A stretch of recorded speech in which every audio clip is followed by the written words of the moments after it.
Welcome to new TV Telugu. అందరూ అనుకున్నదే జరిగింది. ఏపీలో జరిగిన ఎన్నికల్లో కూటమి విజయం సాధించింది. వైసీపీ ఓటమి పాలైంది. ఇంకా కూటమి గెలుపుతో ఆయా పార్టీల నేతలు అభిమానులు సంబరాలు చేసుకుంటున్నారు.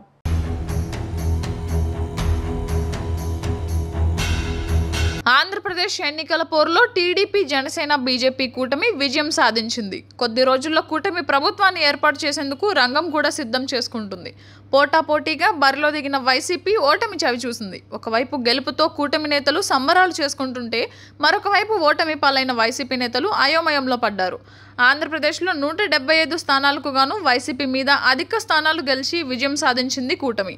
ఇక రాష్ట్రంలో మరోసారి అధికారంలోకి రావాలి అనుకున్న వైసీపీ ఆశల మీద నీళ్లు చల్లింది. ఏపీ ఎన్నికలపై రేగిన ఉత్కంఠకు తెరదించుతూ కూటమి విజయం సాధించింది. కొన్ని చోట్ల వైసీపీ కూటమిని ఓడించినా వైసీపీ ఖచ్చితంగా గెలవాలని నిర్ణయించుకున్న నియోజకవర్గాల్లో కూటమిపై చేయి సాధించడం విశేషం. గెలుపు కోసం సిట్టింగ్ అభ్యర్థులను జగన్ మార్చినా అవేమీ పనిచేయలేదు.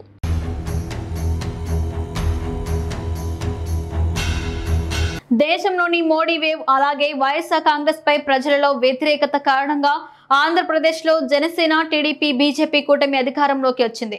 కూటమికి గట్టి పోటీ ఇస్తుందనుకున్న చాలా నియోజకవర్గాల్లో స్వల్ప తేడాతో ఓడిపోయింది వైసీపీ. కొన్ని చోట్ల ఘోరమైన పరాభవం పొందింది.